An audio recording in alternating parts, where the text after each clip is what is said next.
voir l'ordinateur que j'avais construit. Chaque semaine, je l'améliorais un peu. Je les laissais se servir du clavier et je leur expliquais comment ça marchait. Aujourd'hui, je saurais aller voir les gens et me montrer plus promotionnel. Mais à l'époque, je ne savais que répondre à des questions précises. Mais quand même, je suscitais pas mal d'intérêt au club. Steve l'a remarqué et m'a dit « On va monter une société pour vendre ce machin ». Il a trouvé le nom d'Apple et voilà comment tout a commencé.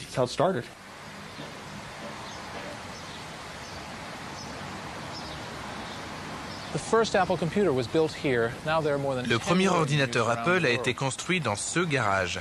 Et j'y étais, enfin, pendant une journée. J'ai été l'employé numéro 12 d'Apple. Ils m'avaient embauché pour faire un jour de manutention. L'entreprise est à court de liquidités, m'a dit Steve Jobs. Et il a offert de me payer en actions. J'ai refusé, ma mère me le reproche encore aujourd'hui. L'Apple I n'était pas vraiment un ordinateur. Tout juste une carte de circuit sans boîtier ni clavier. Pourtant, Steve Jobs se débrouille pour en vendre 50 exemplaires. Il acquiert alors la certitude qu'il existe une foule de clients potentiels pour un vrai micro et se met à rêver à l'Apple II. Il y avait d'évidence un certain nombre d'amateurs d'informatique capables d'assembler eux-mêmes un ordinateur à partir de notre carte. Mais il était évident que pour chacun de ceux-là, il en existait 1000 autres qui ne savaient pas bricoler du matériel, mais qui désiraient ardemment créer et utiliser des programmes, comme moi quand j'avais 10 ans. Mon rêve pour l'Apple II, c'était de commercialiser le premier ordinateur pratique à utiliser. À l'époque, c'est infaisable. Trop cher et trop compliqué à fabriquer, parce que nécessitant trop de puces. Mais Woz le magicien ne sait pas ce que veut dire infaisable. Je me suis dit, pourquoi l'ordinateur et le moniteur devraient-ils avoir chacun leur mémoire? Ils n'ont qu'à partager la même. Ça faisait des puces en moins.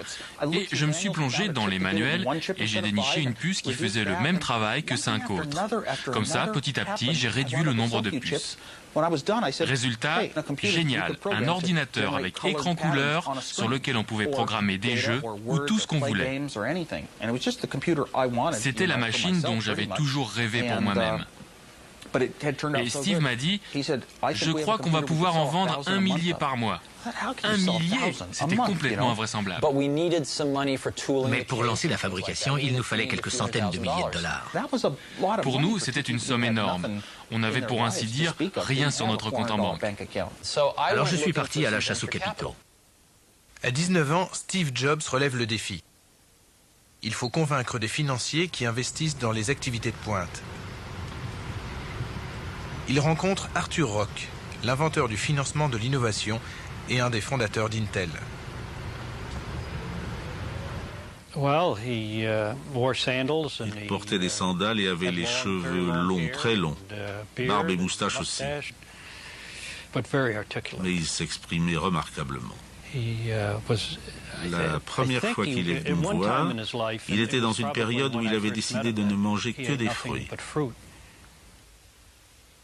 Malgré le côté hors norme du jeune entrepreneur, Arthur Rock se lance dans l'aventure.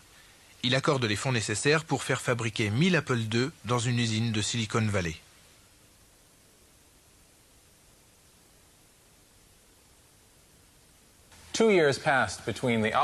Deux ans séparent l'Altaïr de l'Apple II. 2 ans de progrès. L'Altaïr, destiné au marché restreint des amateurs qui s'y connaissent, a une allure d'ampèremètre à côté de l'Apple II qui, lui, ressemble vraiment à un produit de consommation. C'est le premier micro à posséder une coque en plastique moulé, imposée par Steve Jobs, qui a un sens aigu du design. Et il n'est pas seulement joli à regarder. C'est aussi un bijou d'ingénierie. Prenons le contrôleur du lecteur de disquette, un modèle d'efficacité. Il contient 8 puces, alors que ceux des concurrents en ont 35. C'est l'œuvre de Steve Wozniak, le Mozart des circuits intégrés. Résultat, dès sa sortie, l'Apple II fait un tabac.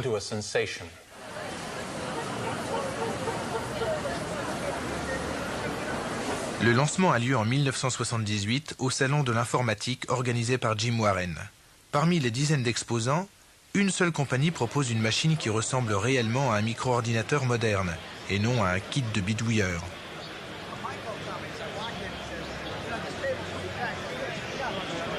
Il suffit de voir l'Apple II pour être ébloui. Et comme Steve Jobs s'est débrouillé pour obtenir le meilleur emplacement du salon, tout le monde le voit. On a fait un triomphe. Les acheteurs faisaient la queue devant le stand. C'est là qu'Apple a décollé.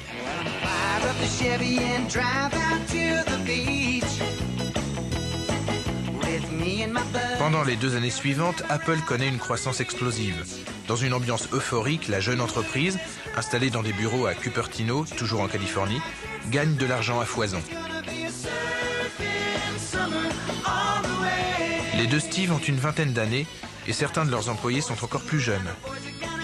Chris Espinosa a 14 ans quand il est embauché pour faire des démonstrations aux acheteurs. Presque 20 ans plus tard, il travaille toujours chez Apple. On faisait les démonstrations le mardi et le jeudi après-midi, après l'école. Imaginez, je sortais de classe, je sautais sur ma mobilette, je fonçais au bureau et à 3 heures pile, je commençais les démos sur l'Apple II. Au bureau, on n'arrêtait pas de trafiquer les téléphones pour se faire des blagues. Pendant 1 an ou 2, il n'y a eu personne à Apple pour se prendre au sérieux. On avait la chance de vendre le produit à la mode. Des années plus tard, il m'est arrivé de rencontrer des clients de cette époque. Et ils me racontaient comment ils avaient décidé de démarrer une chaîne de magasins après avoir assisté à une de mes démos du mardi après-midi. Ça marchait tellement bien que Steve et moi, nous aurions pu nous arrêter de travailler si on avait voulu. Une telle réussite, vraiment, je ne m'y attendais pas. L'Apple II devient le modèle du micro. Des entreprises rivales surgissent un peu partout, flairant la bonne affaire. Mais le marché du micro est toujours limité au marché des amateurs, des barbus qui trouvent qu'un micro fait merveille pour contrôler un réseau de trains électriques.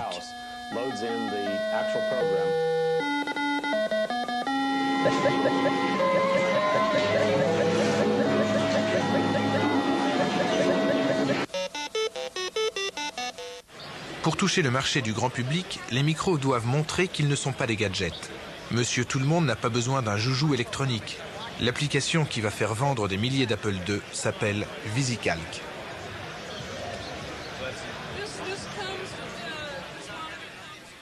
C'est le premier tableur.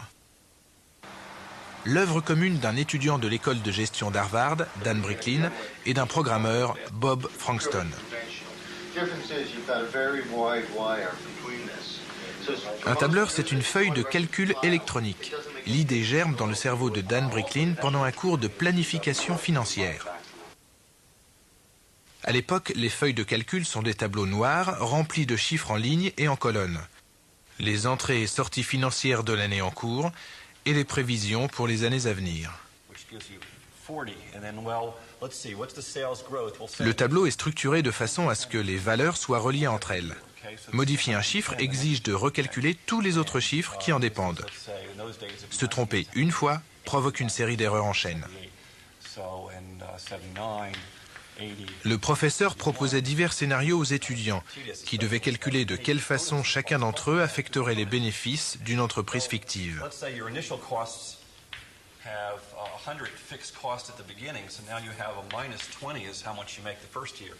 Ces exercices étaient très laborieux pour Dan Bricklin qui n'était pas très fort en calcul mental. Et il rêvait d'un ordinateur qui viendrait remplacer toutes ces opérations manuelles très ennuyeuses. J'ai imaginé un tableau magique qui fonctionnerait comme un traitement de texte. Quand on change un mot, il repagine automatiquement. L'idée du tableur, c'est que quand on change un chiffre, il recalcule automatiquement toutes les valeurs qui en dépendent. Pour gagner du temps, Dan Bricklin demande à son ami Bob Frankston de l'aider. Ils se partagent la tâche. Dan analyse et peaufine le concept. Bob rédige les lignes de code. En quelques mois, le travail est bouclé. Bon, je vais remplacer 100 par 4321. Ça y est, c'est recalculé. Quel temps gagné. Tous ceux qui le voyaient l'achetaient. Je me souviens